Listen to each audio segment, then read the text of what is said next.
नमस्कार दोस्तों, जय श्री कृष्णा, राधे राधे। श्रीमद् भगवद गीता के दूसरे अध्याय का लाभ और महत्व। हिंदू धर्म के पवित्र ग्रंथों में से एक श्री गीता जी के कुल 18 अध्याय हैं। हर अध्याय से व्यक्ति अपने जीवन की कई समस्याओं का समाधान पा सकता है।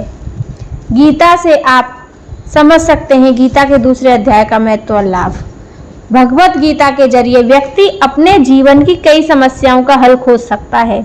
दरअसल गीता में महाभारत युद्ध के दौरान कुरुक्षेत्र में भगवान श्री कृष्ण को जो उपदेश दिए थे वह सभी गीता में बताए गए हैं। श्रीमद् भागवत गीता पवित्र ग्रंथों में से एक है। गीता में ज्ञान, भक्ति और कर्म योग को बहुत ही अच्छे ढंग से समझाया गया है। तो आइए जानते हैं गीता के दूसरे अध्याय का महत्व और लाभ। गीता के दूसरे अध्याय का महत्व। श्री नारायण जी बोले, हे लक्ष्मी, दक्षिण देश में एक पूर्ण नामक नगर था। वहाँ एक देव सुशर्मा बड़ा धनवान रहता था। वह साधु सेवा करता था। जब साधु सेवा करते हुए बहुत दिन बीते तब एक बाल नामक ब्रह्मचारी आया, जिसकी सुशर्मा ने बहुत सेवा की और विनय किया कि हे संत जी, कृपा मुझे श्री नारायण जी के पाने का ज्ञानोपदेश करो। तब ब्रह्मचारी बोले, मैं तुम्हें गीता के दूसरे अध्याय का पाठ सुनाता हूँ। देव सुशर्मा ने कहा कि गीता जी के दूसरे अध्याय को सुनने से कोई आगे भी मुक्त हुआ है। बाल ने कहा, मैं तुम्हें प्राचीन कथा सुनाता हूँ। एक आयाली वन में बकरियां चराता था और मैं वहाँ भजन करता था। एक दिन रात के समय आयाली बकरी लेकर घर को चला। मार्ग में एक सिंह बैठा था। एक बकरी सबसे आगे आती देखकर सिंह भाग गया। तब आयाली ने ये देख बड़ा आश्चर्यचकित हुआ। मैं भी वहाँ खड़ा हुआ था। उस चरवाहे ने मुझे देखकर कहा, मैंने एक आश्चर्य देखा कि बकरी को देखकर शेर डरकर भाग गया। अतः तुम त्रिकालीय यज्ञ हो, यह वृतांत मुझे सुनाओ। संत ने कहा, है आयाली, मैं तुम्हें एक पिछली वार्ता सुनाता हूँ। एक बकरी पिछले जन्म में डायन थी। जब उसका पति मर गया तब यह बड़ी डायन हो गई। जिस सुंदर बच्चे को देखती उसे ही खा लेती। शेर पिछले जन्म में फंदक था। वह पक्षी पकड़ने के लिए जंगल में गया। यह डायन भी वहां पहुंच गई। डायन ने उस फंदक को खा लिया। अब यह फंदक बन गया है। इसलिए बकरी को देखकर उसे लगा कि वह अब भी मुझे खाने आ रही है। तब आयाली ने कहा कि मैं पिछले जन्म में क्या था? संत बोले, तू पिछले जन्म में चांडाल था। तब आयाली ने कहा कि हे ब्रह्मचारी जी, कोई ऐसा उपाय भी है जिसे हम करें और तीनों इस देह से मुक्ति पा जाएं। तब संत बोले, हम तुम तीनों को उद्धार करने के लिए भगवद गीता के दूसरे अध्याय का महत्व बताते हैं। एक बात, सपनों भयानक पर्वत की कंदरा में एक शिला थी। उसमें श्री गीता जी का दूसरा अध्याय लिखा हुआ था। मैंने उस अक्षरों को उस शिला पर देखा था।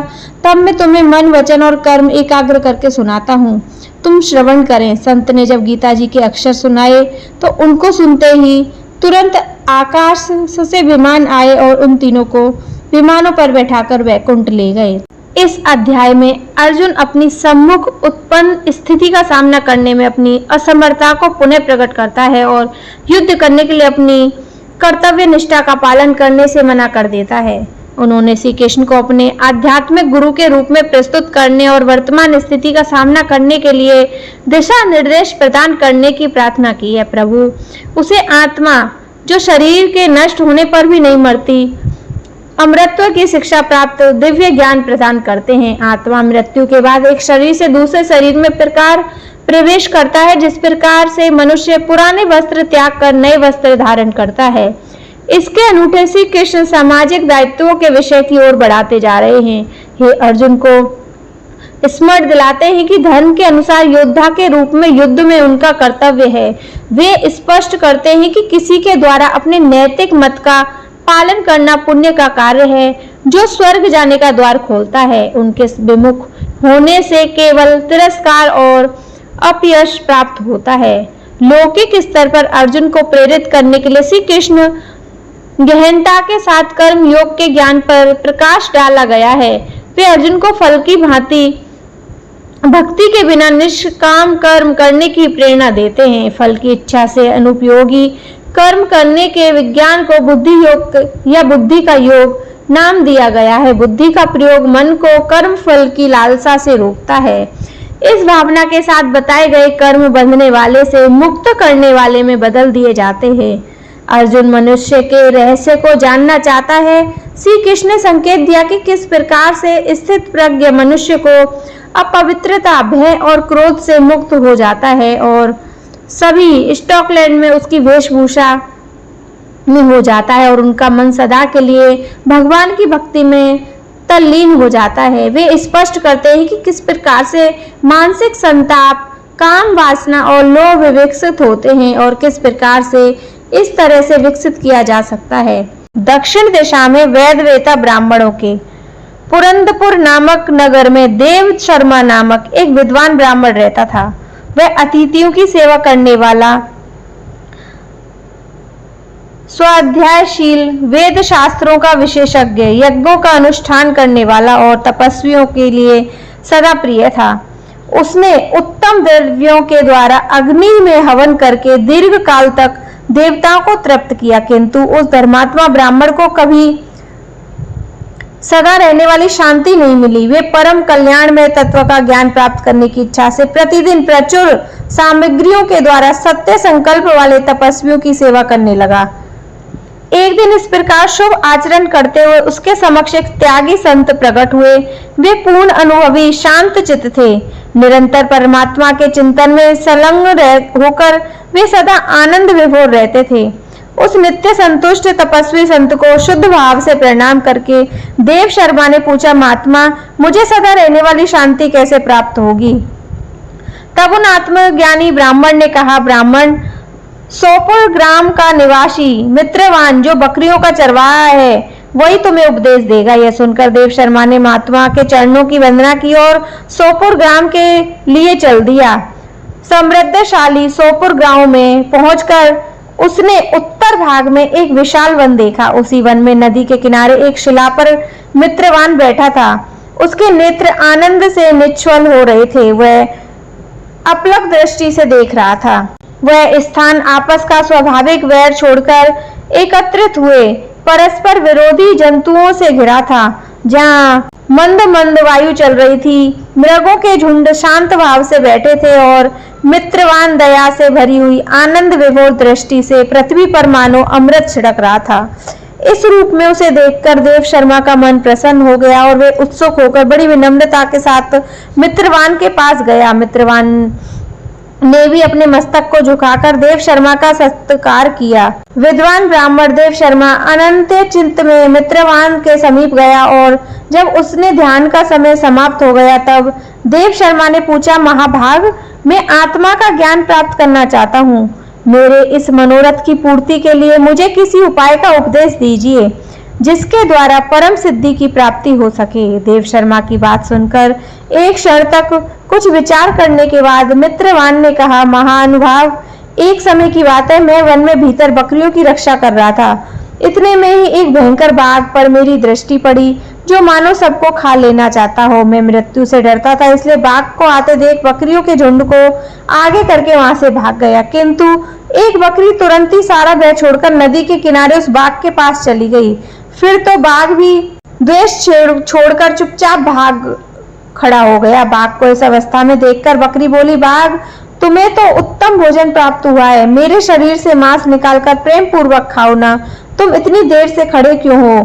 तुम्हारे मन में मुझे खाने का विचार क्यों नहीं हो रहा? बाघ बोला, बकरी, इस स्थान पर आते ही मेरे मन में द्वेष का भाव निकल गया, भूख प्यास भी मिट गई, इसलिए पास आने पर भी मन में तुम्हें खाने का विचार नहीं आया। तब बकरी बोली, न जाने मैं कैसे निर्भय हो गई हूँ, यदि तुम जानते हो तो बताओ, इसका क्या कारण हो सकता है? बाघ ने कहा, मैं भी नहीं जानता। वहीं सामने एक वृक्ष की शाखा पर एक बंदर था, चलो सामने उस वृक्ष पर बैठे बंदर से पूछते हैं। ऐसा निश्चय करके वे दोनों वहां से चल दिए। उन दोनों के स्वभाव में एक विचित्र परिवर्तन देखकर मैं बहुत विस्मय में पड़ा। इतने में उन्होंने उस बंदर से प्रश्न किया। उसके पूछने पर वानर राज ने कहा, श्रीमान सुनो, इस विषय में मैं तुम्हें प्राचीन कथा सुनाता हूँ। यह सामने वन में भीतर जो बहुत बड़ा मंदिर है उसकी ओर देखो। इसमें ब्रह्मा जी का स्थापित किया हुआ एक शिवलिंग है। पूर्व काल में यहाँ सुशर्मा नामक एक बुद्धिमान ब्राह्मण रहते थे जो तपस्या में संलग्न होकर इस मंदिर में उपासना करते थे। वे वन में फूलों का संग्रह कर लाते और नदी के जल से पूजने भगवान शंकर को स्नान कराकर उन्हीं से उनकी पूजा किया करते थे। इस प्रकार आराधन का आराध्य कार्य करते हुए सुशर्मा यहाँ निवास करते थे। बहुत समय के बाद उनके समीप किसी अतिथि महात्मा का आगमन हुआ। भोजन के लिए फल लाकर अतिथि महात्मा को अर्पण करने के बाद सुशर्मा ने कहा, महात्मा, मैं केवल तत्व ज्ञान की इच्छा से भगवान शंकर की आराधना करता हूँ। आज इस आराधना का फल मुझे मिल गया, क्योंकि इस समय आप मेरे महापुरुष ने मुझ पर अनुग्रह किया है। सुशर्मा के ये मधुर वचन सुन तपस्या के धनी महात्मा अतिथि को बड़ी प्रसन्नता हुई। उन्होंने एक विशाल खंड पर गीता का दूसरा अध्याय लिख दिया और सुशर्मा को उसके पाठ और अध्याय के लिए ज्ञान देते हुए कहा।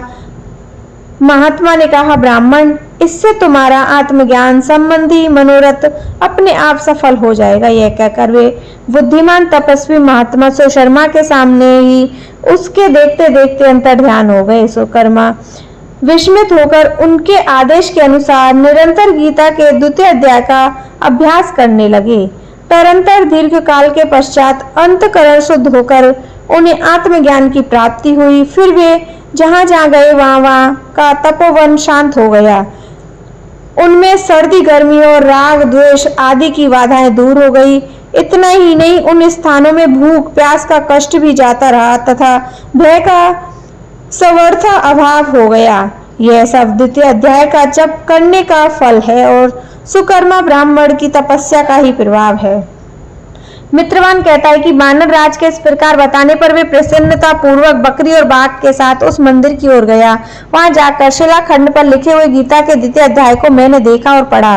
उसी का अध्ययन करने से मैंने तपस्या का पार पा लिया है। अतः भद्र पुरुष, तुम भी सदा द्वितीय अध्याय का ही अध्ययन किया करो। ऐसा करने पर मुक्ति तुमसे दूर नहीं रहेगी। श्री भगवान कहते हैं, प्रिय मित्रवान के इस प्रकार आदेश देने पर देव शर्मा ने उसका पूजन किया और उसे प्रणाम करके पुरंदरपुर की राह ली। वहां किसी देवालय में पूर्वोत्तर आत्मज्ञानी महात्मा को पाकर उन्होंने यह सारा वृतांत निवेदन किया और सबसे पहले उन्हीं से द्वितीय अध्याय को पढ़ा। उनसे उपदेश पाकर शुद्ध अंतकरण वाले देव शर्मा प्रतिदिन बड़ी श्रद्धा के साथ द्वितीय अध्याय का अध्ययन करके ब्रह्म ज्ञान में लीन होकर परम पद प्राप्त हुआ। तो दोस्तों, यह था भागवत गीता के दूसरे अध्याय का महत्व। जय श्री कृष्णा, राधे राधे।